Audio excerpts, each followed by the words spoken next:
Okay guys, let's get started. This video has a lot of overlap from pathological domain as well. So to test your background knowledge, what I would expect out of you is an answer that is like which disease are you aware of that causes large vessel vasculitis and is also an example of causing medial vessel vasculitis plus contributes to a small vessel vasculitis as well. You see, pan vasculitis is what I'm asking because traditionally when you read the word large vessel, what comes to your mind is Takayasu's arteritis. Medium to small vessel, it's polyarteritis nodosa. When we talk about small vessel, then microscopic polyangiitis. Well, I'm very sure you would have guessed it by this point of time, racking your gray matter. That's gonna be Behçet's disease. So towards the later part of this discussion, I am gonna talk about this particular disorder, which is also called as Silk Road disease. This has pan-uveitis, and the highlight of this disorder is that it can also contribute to development of like thrombosis, aneurysm formation. In fact, when I describe Behçet's disease to you, I'll talk about like cortical venous thrombosis. That's a development of venous stroke. Then it can cause Budd-Chiari syndrome. It can cause pulmonary embolism as well. So lots of interesting data lined up because all these examples of vasculitis would be causing a multi-system involvement. And one that I'll just say very shocking data is like the question will say which of the following will contribute to ECG findings of myocardial infarction in a 4-year-old child. I mean, you read about MI, we think about like a senior citizen geriatric population, and look at the peculiar thing that I'm saying, myocardial infarction in a child, that's going to be Kawasaki disease that has presence of coronary artery vasculitis. The disease would be having coronary artery aneurysm. So we have like a lot of interesting data in this sequence lined up, and let's just solve those most common type of questions as well. Like if it says what is the overall commonest type of vasculitis that's found in adult population, then when I was a student your age, the textbook used to say giant cell arteritis, and it still is in some populations. But on a global basis, the first thing that he mentions is idiopathic cutaneous vasculitis. So if he gives you giant cell arteritis in the MCQs also, and he says idiopathic cutaneous vasculitis, and the first answer would be given as what I've just highlighted before you. And then the same thing can be asked in the pediatric domain as well, like which is the leading cause in pediatric age group. Then in Western population, it's mainly Henoch, Collin, Purpura, but especially for Asian descent, especially for Indian population, the answer would be given as Kawasaki disease, the one that I was saying can contribute to a coronary artery vasculitis. Now we'll begin with a case scenario. Here I have a 70-year-old retired military officer. He is coming to me with complaints of low-grade fever for last 1 month, and he's complaining of like temporal headache and jaw claudication. The key word is jaw claudication for this question, and then he also says like pain on one side of the head. So in any geriatric age group patient, if there's going to be headache, we always have to keep a watch for possibility of a brain tumor. That's an intracranial space occupying lesion. Now let's read the question further. He says a cord-like structure is felt at the temporomandibular joint. Like he's not giving me any focal neurological deficit. There is no history of any seizures. There is no evidence of raised ICP in the question. Rather, he's telling me about inflammatory marker ESR being super elevated. And well, the buzzword for this question is jaw claudication. And before like I write out the answer here, which becomes obvious is giant cell arteritis, I just want to bring to your attention that the blood vessel that is involved here is the auriculotemporal artery, and one of the branches of that is even the superficial temporal artery. Now, the auriculotemporal artery of ours is getting narrowed, and this auriculotemporal artery is responsible for one, supplying the skin of the scalp. So what we are getting in this patient is a ischemia of the scalp, and therefore in my neurology discussion also I've spoken about this as extracranial cause of headache. Then the second rationale which you have to remember is that there is also an ischemia of the temporomandibular joint. So a combo of ischemia of the skin of the scalp and the temporomandibular joint points towards the fact that the person is having a giant cell arteritis. I'll just jot down the name right on the top, and then we'll focus on like what are the other aspects for this particular topic that are to be remembered. But because this topic is what I have introduced you to even in the central nervous system discussion, so I don't think so this would have been a challenge, because you had was an elderly gentleman, but there were no focal neurological signs, there was no evidence of raised ICP. And when it comes to the biopsy findings seen in this patient, then there would be evidence of granulomatous vasculitis. And along with this granulomatous vasculitis, another specialty would be that presence of giant cells. Now, traditionally, we read about like giant cells with respect to tuberculosis, but today we are talking about giant cells which are going to be located with respect to histopathological finding for a person who is having an involvement of a blood vessel, which is a branch of the external carotid artery, and we can feel this artery, the auriculotemporal artery, at our temporomandibular joint. The blood vessels that are involved in this condition, as I said, is mainly the auriculotemporal artery and its branches. Like one of the important branches of this would be superficial temporal artery, that in some cases may be visible as well. Or another blood vessel that can be involved is ophthalmic artery, which is a branch of the internal carotid. And in case the ophthalmic artery does get involved in giant cell arteritis, then it can result in development of monocular blindness as well. So initially I was talking about the buzzword of jaw claudication. That's like the clinching point for the diagnosis of this condition. But do not be surprised if we incorporates in the same question subsequently an involvement in the form of monocular blindness, or this could be like replacing jaw claudication as well. Well, this patient's headache and low-grade fever, which is caused by the inflammatory process, needs steroids. I mean, mainstay treatment for any vasculitis is steroids only. And giant cell arteritis is always to be remembered as an extracranial cause of headache, where there's an ischemia of the skin of the scalp. There is a ischemia of the temporomandibular joint, which can explain the current range of manifestations that are seen in this condition. Then subsequently, what they can also give in the question is a cut section of a blood vessel, and you can see a lot of blue cells which are present in all the three layers of the blood vessels. I mean, tunica intima, tunica media, tunica adventitia, all of them are involved. And what you can also notice is that there is a luminal narrowing present. Therefore, I'll just mention that also. I mean, granulomatous vasculitis with presence of giant cells. And an additional thing that would be visible would be a characteristic luminal narrowing of the blood vessel. I mean, that was the one that was explaining the ischemia component that is occurring in this patient, so bad that if the ophthalmic artery gets involved, there can even be a development of monocular blindness in the patient. So pretty a straightforward presentation with all the layers of the blood vessels showing a infiltration with cells with luminal narrowing. In some questions, in image-based questions especially, they might even point towards this cord-like structure that could be visible, and that is the superficial temporal artery. That's a branch of the auriculotemporal artery that is visible. So as such, I don't think that this would ever cause a problem for any doctor to crack in the question. Now we focus on the pediatric domain of Henoch-Collin purpura, and this is also called as non-thrombocytopenic purpura. And that's important because traditionally we read about purpuras, meaning of the word purpura is palpable bleed in the skin. So traditionally we always read about purpuras whenever we read about thrombocytopenia. Like if you listen to a discussion of blood cancer, if you read about hematological malignancies, there I have said that the person could be having petechiae and then subsequently purpuras can be present. But this particular condition that I'll discuss with you is characterized by immunoglobulin A mediated vasculitis, and the pathological term that's used to describe this immunoglobulin A mediated vasculitis would be a leukocytoclastic vasculitis that causes damage to the following blood vessels. In fact, he can also ask you like which blood vessels are the one which are involved. So this is most of the time the involvement of the post capillary venules. Now I'll write that down subsequently, but I just want to emphasize that the blood vessels that are involved in this area are three of them. It can be vasculitis of the skin. So the blood vessels will pop off. Like if the child is lying in supine position, then if the blood vessels are gonna be damaged, and this damage is directly being caused by immunoglobulin A. So this is immunoglobulin A mediated inflammation of the blood vessel wall. It will make the blood vessel wall become weak and it will pop off. And that is why on the buttocks of this patient, because majority of people will be sleeping in supine position only, so on the buttocks of the patient, on the back of the thigh, I mean, this is an image-based question that always comes in the exam. Whenever he's asking about vasculitis, you'll get a question on a child, usually less than 10 years of age. It can be adult also, but usually it's like a disease found in children, and there would be vasculitis induced lesions which are going to be like these purpuras, and these purpuras would be visible either on the buttocks of the patient or on the back of the thighs of the patient. So the bottom line is most MCQs, they will be using the word extensor purpura. That's the key word that has to be remembered, that on the buttocks of the patient, back of the thighs of the patient, there is the presence of extensor purpura. That's like a very good point to pick up the question. And then the second feature in the triad would be vasculitis of the GI tract also. Now, what I mean by vasculitis of the GI tract is that there is going to be ischemia of the mucosa, and therefore it can slough off. So you could be having if I'm going to be having ischemia of the GI tract, then I will be having one, abdominal pain. And second, what I said was that if the mucosa sloughs off, then the blood vessels are exposed, and therefore the second manifestation, the GI one, the second one would be even presence of fresh blood in the stool, that is hematochezia.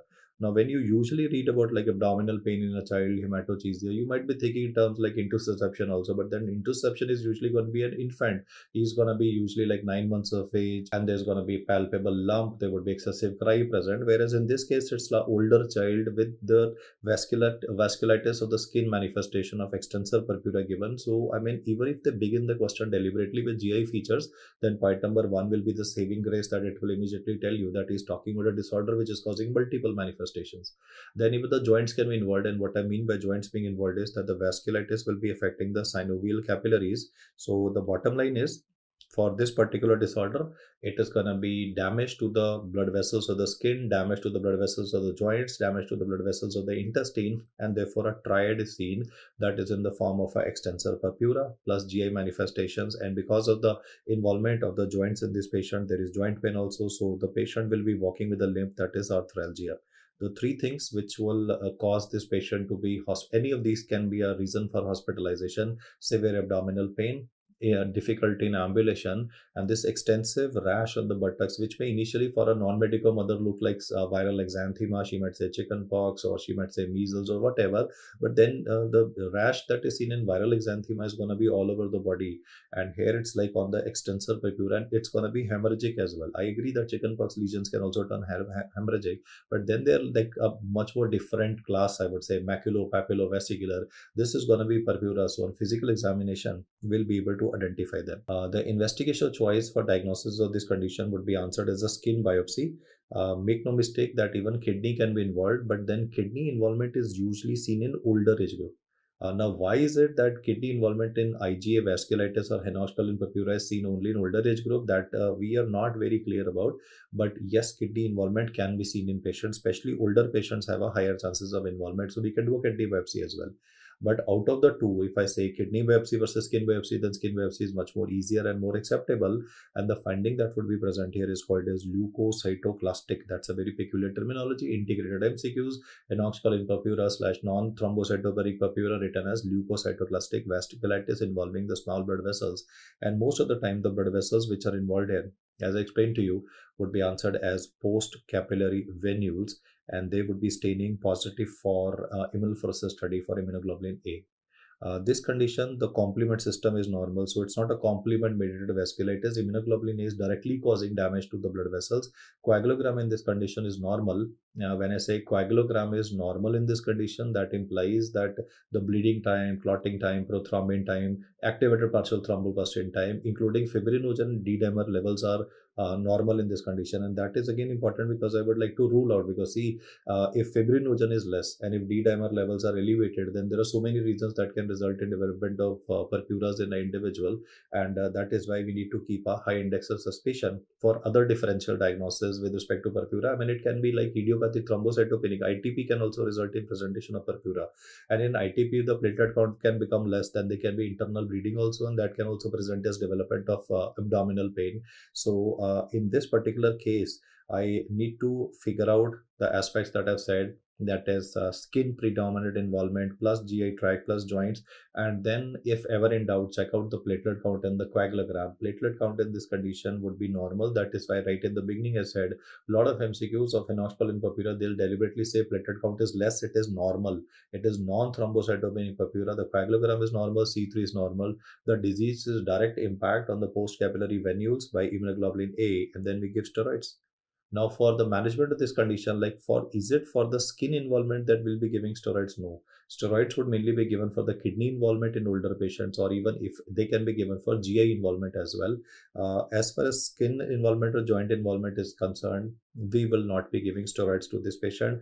Like if you look at the treatment algorithm for this condition, he says if it's a skin or a joint involvement, then we can give analgesia, but then at the same time, I mean, I'll not be very comfortable using COX-1 inhibitors primarily because of the kidney involvement that can occur in these patients, or even GI involvement. GI bleeding is there. So one, we can use colchicine or we can use paracetamol for these patients. That is a COX-3 inhibitor, but we should avoid NSAIDs because of two reasons. I said one is if the kidney is involved, NSAIDs in acute kidney injury can result in development of NSAIDs inhibit prostaglandin production, so they can cause renal shutdown. And even the bigger risk is because the person could be be having GI bleeding, so steroids can be counterproductive. So he talks about colchicine. In the GI involvement also, he says initially we can manage with colchicine, but then he does mention about steroids in case the routine management is not working. If the GI involvement is severe enough to cause extensive bleeding, then we anyway have to give steroids for this patient. And this was actually an initial question, guys. He said like, which of the following conditions would you be giving steroids? Then it is okay. I mean, steroids are anyway on for the renal involvement, so that is not an issue. I mean, steroids are on for the renal involvement, but do we give it for the GI involvement? Yes, as a backup treatment. So the message is we don't give steroids for the skin and the joint involvement, but we will give steroids for predominantly renal involvement. If it's not occurring, then it is for the GI involvement. The triad of manifestations in children is going to be skin, GI tract, and then skin, GI tract, and the joints, in a sense that the synovium got affected in the patient. Renal involvement is usually seen in older patients. So these were like inputs for this peculiar disorder, which begins as extensor purpura. And now I'll incorporate a couple of MCQs saying non-palpable purpura. This is gonna throw out the definition of purpura out of the window. I mean, I say purpura is gonna be a palpable bleed in the skin. Now saying non-palpable purpura, then this is usually seen in idiopathic thrombocytopenic purpura. The rationale I can see is that if purpuras are small, then they may not be palpable as well. So in ITP, idiopathic thrombocytopenic purpura, the size is smaller. That's why they are non-palpable. And then is pinch purpura, where the blood vessel fragility is because the blood vessel wall is weakened because of amyloidosis. And because I'm saying the blood vessel wall is weakened because of amyloidosis, so what we will usually get in these patients would be even increase, because I said the blood vessel walls are weakened. So especially in amyloidosis, you could be having like periorbital bleeds present, and the periorbital bleed could cause the appearance of the skin around the eye to appear black, and that is why I've written the manifestation of raccoon eyes. So two related questions have been discussed, non-palpable and pinch purpura, and now we focus on the disease where I was saying there can be coronary artery aneurysms, coronary artery vasculitis, that is Kawasaki disease. It will mostly begin with like describing a 4-year-old child. The child is febrile for 5 days. He's already on antibiotics, already on paracetamol, but the fever is still persisting. And when the child was brought to me, like I told the mother that whichsoever doctor you had shown earlier, please go to him and show him again. But like, Indian patients have this habit of doctor shopping. She's already like, given antibiotics, maybe moxiclav, paracetamol for a couple of days. There is no relief in the fever. So she decided to change the doctor and come to me. Now, because when I examine this child, it's going to be like a irritable child. And in this irritable child, there would be extreme redness of the eyes. That's going to be like the white of the eye would be red, that bloodshot red, that is bulbar congestion. When I do a throat examination of the child, I'll be able to see a strawberry tongue that you anyway know. Along with this, there would be like a lot of redness of the lips, and oral mucosal erythema can be present. That redness of the lips can be associated with even ciliitis component in some cases. And then there would be a presence of a rash. The rash that we see in this patient is like polymorphous, non-vesicular, and then there is a lymphadenopathy. Most of the time it would be a unilateral cervical lymphadenopathy. That's a clinching point in the diagnosis. And along with this, there would be even peeling of the skin, that is desquamation. The peeling of the skin would mainly be seen in the hands and the feet of the patient. So desquamation and then irritable child. Now, one way to get this question right would be to go the way, I mean, maybe the pathologist would have taught you, that is a mnemonic by the name of febrile.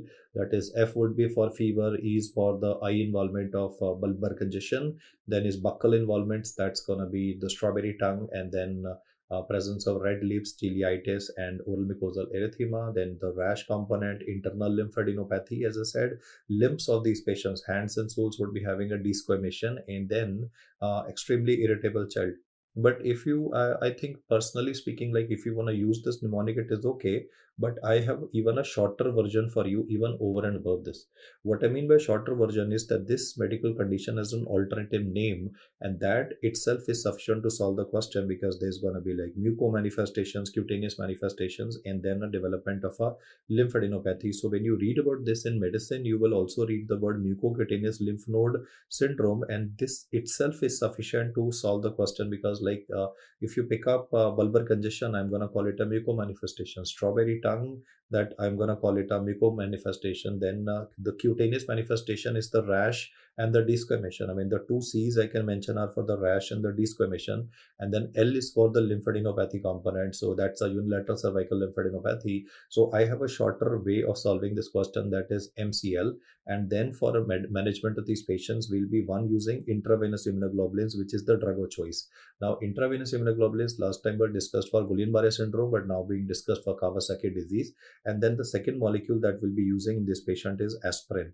In the initial phase of the illness, the amount of aspirin that will be giving this patient will be phenomenally high. They will not ask you the dosage, but that is just to sensitize you to the fact that up to 100 milligram per kilogram of aspirin would be given on a 6 hourly basis. That's the total is 100 mg per kg, and that would be 6 hourly given to the patient for initial 48 to 72 hours. So the first 72 hours, it is going to be like aggressive amount of aspirin that would be given. And in the later part of the illness, what we do in these patients is we go in for a low dose aspirin. So the message is that initially we are going for high dose aspirin, and in the later part it is a low dose aspirin. That low dose aspirin in this condition is given for something like 6 to 8 weeks. I'll be writing about low dose aspirin on the next slide, where I'll be able to better tell you like the rationale behind it, though I've given you a hint, right? Coronary artery vasculitis can trigger a MI. So to prevent the development of myocardial infarction in these patients, at least for 6 to 8 weeks, subsequently what we do is give low dose aspirin to a child. I mean, that's the only example where you'll read about low dose. Traditionally we read in cardiology, no, low dose aspirin for chronic stable angina to reduce the chances of MI, but today I'm teaching you in Kawasaki disease as well. Though the initial 72 hours we go ballistic on the amount of I would say aspirin that would be given to this patient along with IVIG. Let's have a quick recap at the important aspects. Like I said, MCL, mucocutaneous lymph node syndrome, is the alternative name for it. So let's just practice it here as well. M would be muco, that is going to be the strawberry tongue, the red lips of this patient, and along with that, like the muco manifestation is strawberry tongue. The cutaneous is the desquamation that is occurring, the rash component that is present, and along with that, there's a unilateral cervical lymphadenopathy. Now, the highlight was aneurysms, in the coronary artery. So we can do an echocardiography also, and this echocardiography can reveal presence of coronary artery aneurysms.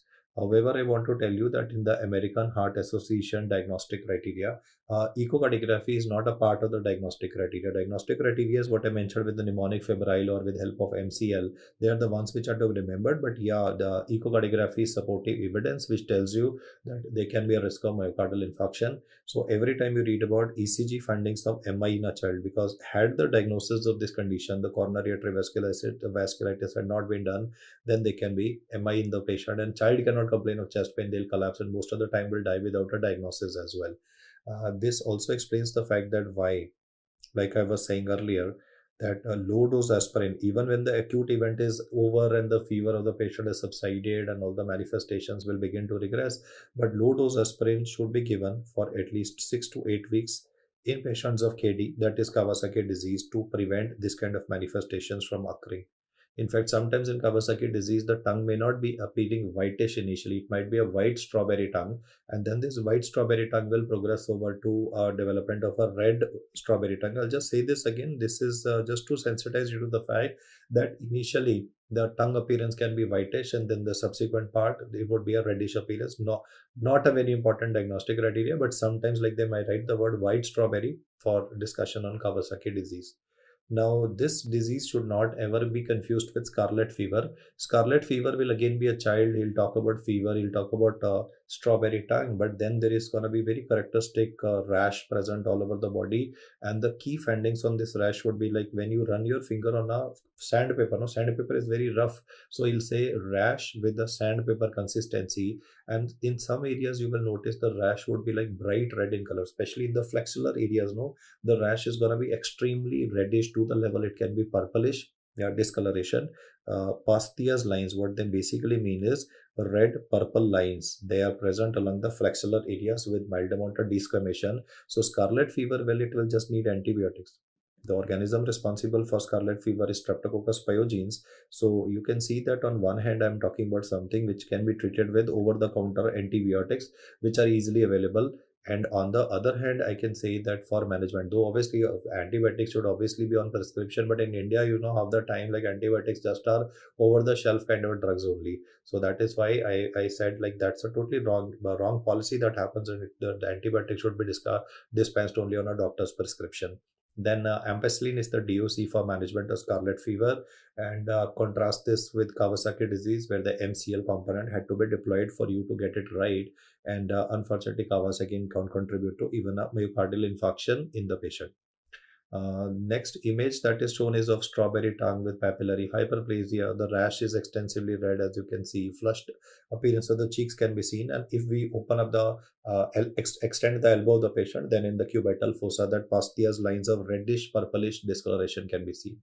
Now, because the strawberry tongue word came two times, that is Kawasaki disease as well as in scarlet fever. So let's do some random quick questions here also with some overlap from surgery. You are already aware of strawberry gallbladder for cholesterolosis.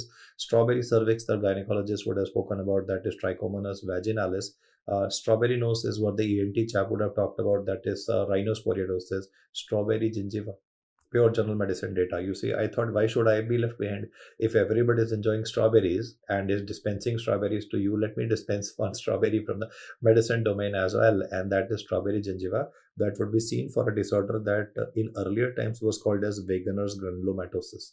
But now the term Wegener's granulomatosis is not used, and the term used is granulomatosis with polyangiitis, and the manifestations of this would be just discussed in like few minutes from now.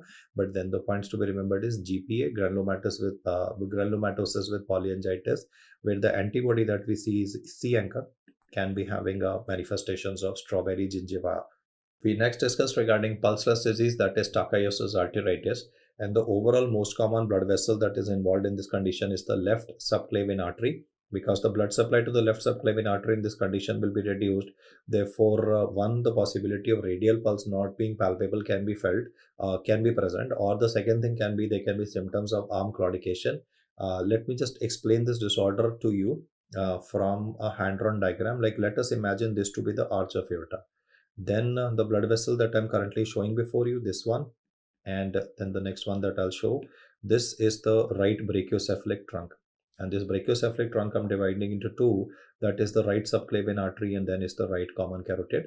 This is the left common carotid artery and this is the left subclavian artery. So I've just drawn a diagram of the arch of aorta. And now what I want to draw your attention to is that in this disorder, there would be a substantial ostial narrowing of the left subclavian artery. There can be ostial narrowing of the right subclavian artery as well. As you can see, this is RSA, right subclavian artery. This is LSA, the left subclavian artery, the left common carotid and the brachiocephalic trunk.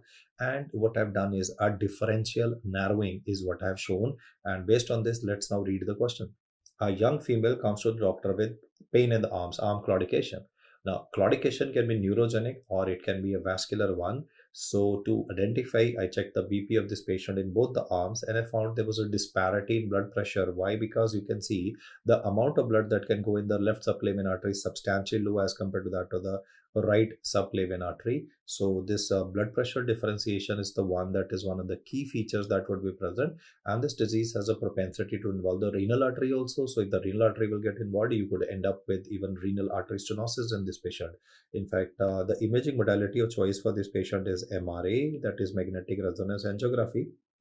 Anytime aorta is involved, we preferably do a MRA for this patient. Then the name of the disease is like that Japanese touch to it, Takayasu, but then has I would say Indian presentation, or Indian patients are also affected. And the usual cause of this presentation would be unequal BP between the left arm and the right arm, and in some cases even the radial artery pulsations will disappear.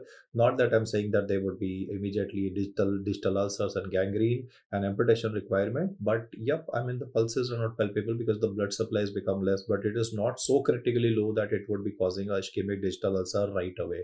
The treatment of this vasculitis is steroids, and this is an angiogram that shows substantial water narrowing of the left subclavian artery. That's why like there can be a radial delay in the patient as well. Now, in contrast to the previous disorder, that was large vessel involvement, I'll talk about granulomatosis with polyangiitis, formerly called as Wegener's granulomatosis.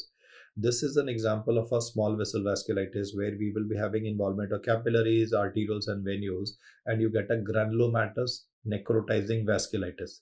The important thing is like in polyarthritis nodosa, you can see a alphabet N there. So he will say necrotizing granulomatous vasculitis. So the point is, with respect to right hand side from the pathology domain, your answer would be necrotizing granulomatous vasculitis. But on GPA, you would not use the word necrotizing. It is just a granulomatous vasculitis. Granulomatous vasculitis is present in both of them, but then GPA is a disease which will be involving small vessels, whereas polyarthritis nodosa would be medium to small blood vessels that would be involved. On the comparison part, I'll say again, polyarthritis nodosa, PAN, as it is written in MCQs, is small to medial vessel involvement. There can be microaneurysm formation in these blood vessels as well. And the kidney is the most common organ getting involved in this patient. So they can be like, this is not the involvement of the renal artery. I would like to clarify. The microaneurysm formation or the damage that occurs in the wall of the blood vessel will occur in the branches of the renal artery. That would be like the interlobar and the arcuate arteries for the right hand side. Kidney is the most common organ that gets involved in this condition, causing a hematuria, but we don't get a glomerulonephritis in polyarthritis nodosa. In contrast, when it comes to granulomatosis with polyangiitis, which is a small vessel vasculitis, the following areas are involved. Upper respiratory tract blood vessels are affected, lower respiratory tract blood vessels are affected, and even the kidney is getting involved. So first and foremost, we'll just work out the manifestations. If it is upper respiratory tract blood vessels that get involved, so therefore they can be like recurrent episodes of sinusitis because the blood vessels are getting injured. They can be recurrent episodes of epistaxis and even development of nasal ulcers as well. So let's do a quick recap.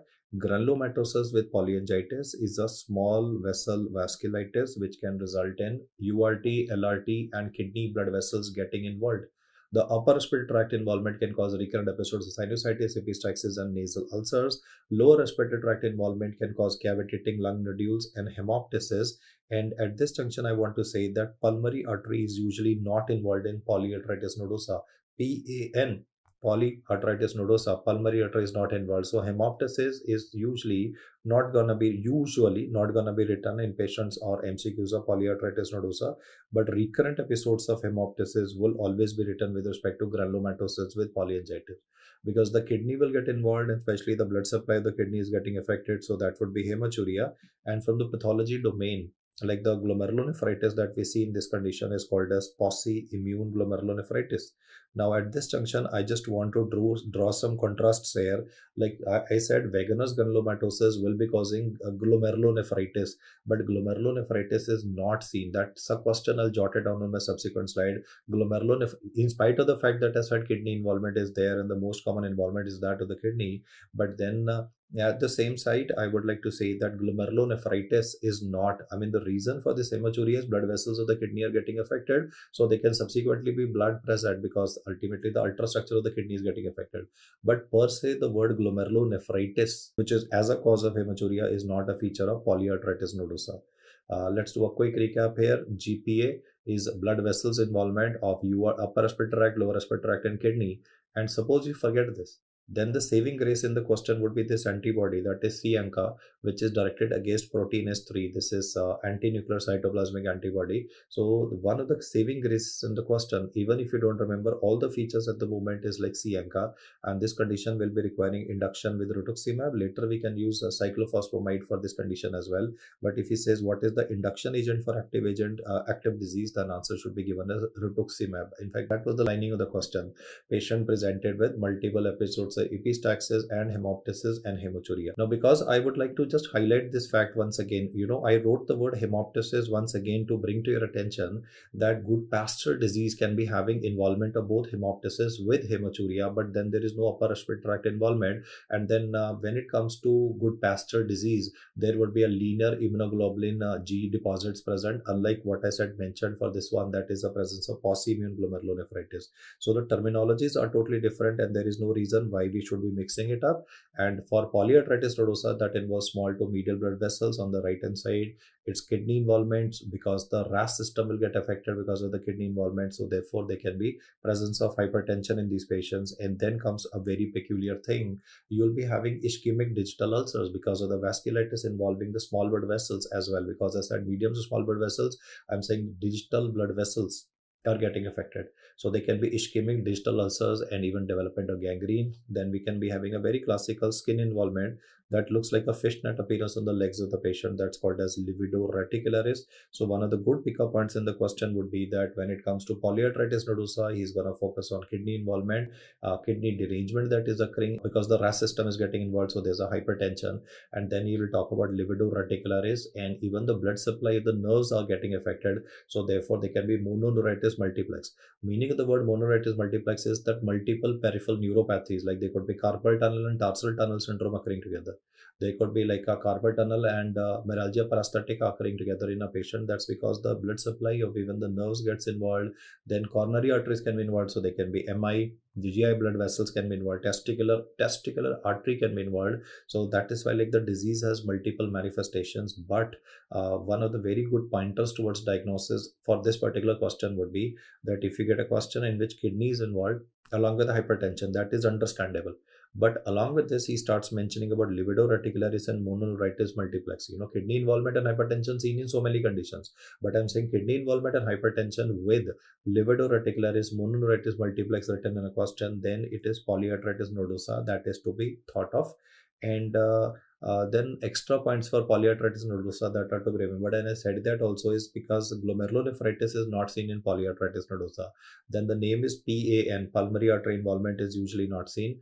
The imaging modality of choice for this condition is a MRI or CT angiography. We can do a digital subtraction angiography also. I'll show you an image related to the same. But then nowadays, like it is MRI or CTA that is much more easily available, and 20% cases of PAN can be hepatitis B surface antigen positive. So these are all important fact-based questions that have to be remembered. In Fairly, what I've shown is a CT chest, and that CT chest is showing multiple cavitatory, like I have drawn an arrow. I'll just draw this once again with a contrasting marking. You can see cavitating nodules present. So that is like the highlight, that bilateral cavitating nodules can be seen in both the lung fields of the patient, especially the peripheries of the lungs. So a comparison between the two disorders is what has been done in this one. The minimum that I expect you to remember at the moment is for vaginous granulomatosis or GPA, URT blood vessels, LRT and kidney. On the right hand side, it is kidney involvement intact with hypertension, but additional aspects are like livido reticularis, mononeuritis multiplex. Add to that ischemic distal ulcers, testicular pain, myocardial infarction. That tells you about the expansive manifestations that can be occurring with the polyarthritis nodosa. And then association with hepatitis B can be asked, or he can talk about the pathological domain of necrotizing granulomatous vasculitis. Now, having said that, they have given images like these for renal artery microaneurysms. What I imply by this is that it's not the main trunk of the renal artery that is getting involved. You can see that there is no problem with the main trunk of the renal artery, but those branches, that I was talking about, that arcuate branches or like interlobar branches, they are the ones which are having the chota aneurysms that can be picked up. I'll just zoom into a couple of them, and you can see that pointed appearance, the dark black appearance. Those are the small microaneurysms in the renal circulation that would be present and help in identifying polyarthritis nodosa. Now comes the name of certain antibody by the name of Pianka. Pianka is not seen in polyarthritis nodosa but is seen in microscopic polyangiitis, which is a small vessel involvement. Then is a disorder which was formerly called as Church-Strauss syndrome. Church-Strauss syndrome formerly and currently is called as eosinophilic granulomatosis with polyangiitis. The highlight of this is association with bronchial asthma. That is what I'll mention on my inferior part of the slide. And then when you've listened to inflammatory bowel disease, I've talked about extrahepatic manifestation like primary sclerosing cholangitis. So even that is Pianka positive. So let's just recall. One you already know, Pianka is positive with respect to primary sclerosing cholangitis from the GI section, where two additional points are microscopic polyangiitis and then Church-Strauss syndrome. And therefore, let's just do a quick comparison of the three disorders: granulomatosis with polyangiitis, eosinophilic granulomatosis with polyangiitis, and microscopic polyangiitis. The GPA part is that you get granuloma formation, understandable. You get a kidney involvement, okay, and pulmonary manifestations can be associated with ENT. In fact, this is what the initial diagnosis of GPA was revolving around, that we are not only going to get a recurrent hemoptysis and a hematuria, but we will be having upper respiratory tract involvement and ENT features will be present, but there is no association with asthma. And the clinching point was C-ANCA antibody. So we are sorted for GPA with respect to the clinical profile that I mentioned before you and C-ANCA as a link. Then the next point to be remembered is Churg-Strauss syndrome, eosinophilic granulomatosis with polyangiitis. Even in this condition, same things are given: granuloma formation, renal involvement, pulmonary manifestations, but then the association is with bronchial asthma. That's the main point to be remembered, that bronchial asthma is a presentation that is seen with respect to eosinophilic granulomatosis with polyangiitis, and the antibody present here is called as P-ANCA antibody. Last is microscopic polyangiitis. Microscopic polyangiitis, the features will be identical to that of what I mentioned as Churg-Strauss, but there is no asthma present, but P-ANCA antibody is present. So this differentiation has to be remembered, that if you get a question in which there's a granuloma formation, renal pulmonary manifestations described, hemoptysis is described, but there is no association, no asthma described, asthma attacks described, and P-ANCA is written, mark it as microscopic polyangiitis. Otherwise, if asthma association is present, it is EGPA. Along with this, they would anyway be, I mean, this condition, if he himself write like eosinophilia, then it is easy now, that eosinophilic granulo, I mean, the name itself is like that, no, eosinophilic granulomatosis with polyangiitis. So this was a quick comparison with respect to couple of disorders where classical words are to be used to identify on clinical grounds. Now we will focus on Behçet's disease that I mentioned in the initial part of the discussion, called as Silk Road disease. So this would be like, mainly person of Turkish descent, a patient on medical tourism from Turkey or from Syria or from Middle East, or an Arab patient. So most of the time, Egyptian patient who has come to India for medical tourism, and usually the disease is associated with HLA-B5, but then he'll ask you between HLA-B51 and B52, which has the strongest association. Then among the names that I mentioned, HLA-B51 has a strong association. This disease is alternatively called as Silk Road disease, or there's a third name for this also, and this will crack the question for you itself, that is oro-oculogenital syndrome. So let us look at what is going to be the presentation of this patient who's going to come to me with Turkish or Middle Eastern Arab descent. And the highlights of this condition will be a female who's having recurrent aphthous ulcerations.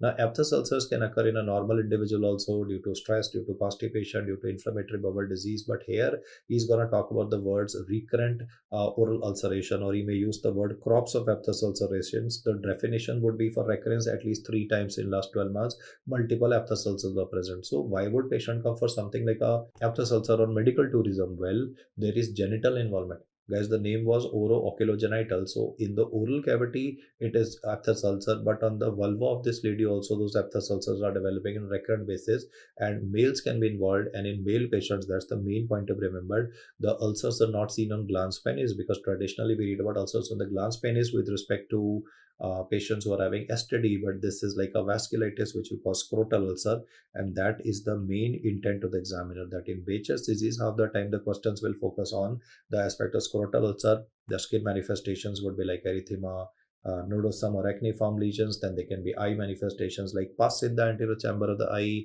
that is anterior uveitis, and then can be pathergy test. But if he says one is, what is the main diagnostic criteria?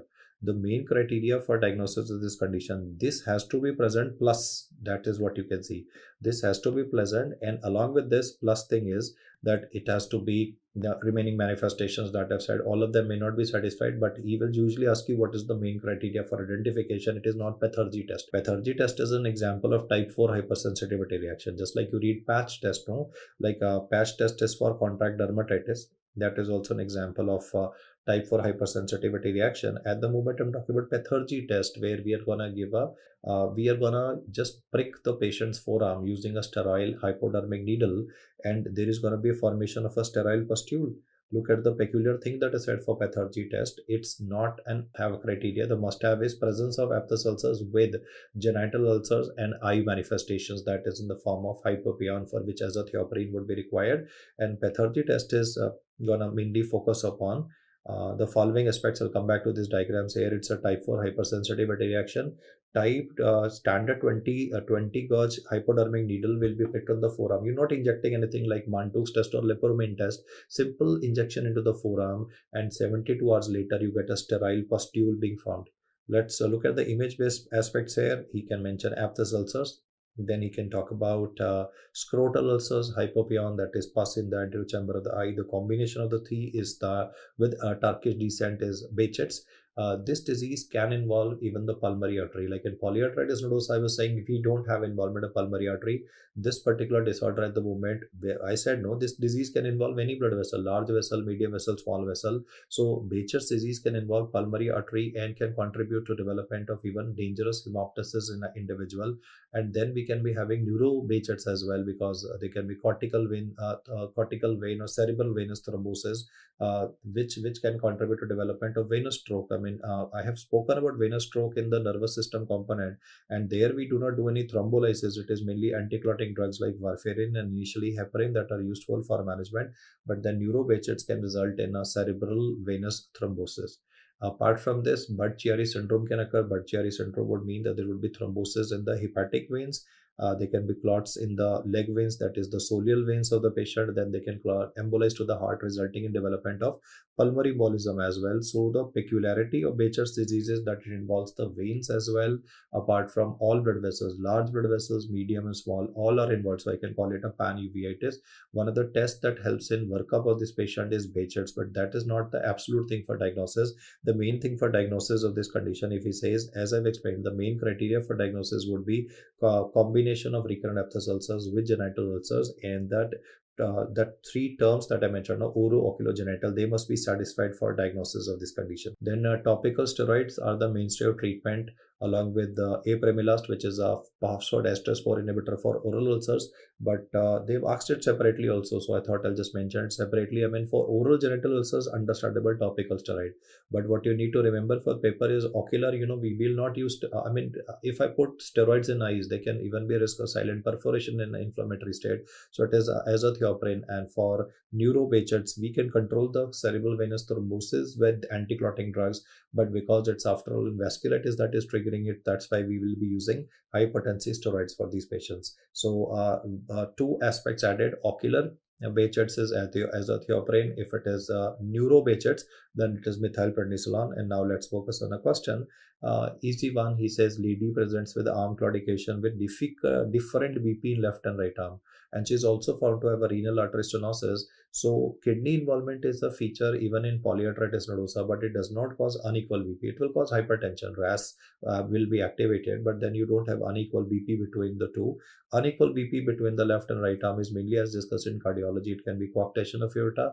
The preductal variety, it can be Takayasu's arteritis. And here, because coarctation does not contribute to renal artery stenosis, it can cause an unequal BP. So I'm left between the two, and the answer for this is Takayasu's arteritis, as has been discussed earlier also.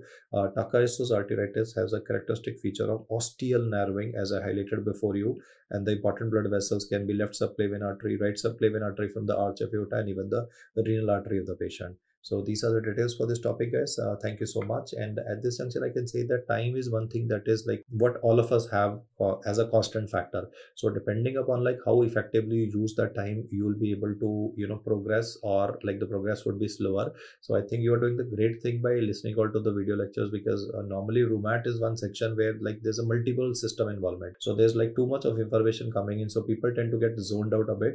But then hats off to your dedication that you persisted till the very end and did question with me as well. And if you keep on doing this, you are going to get to your desired seat. Thank you so much.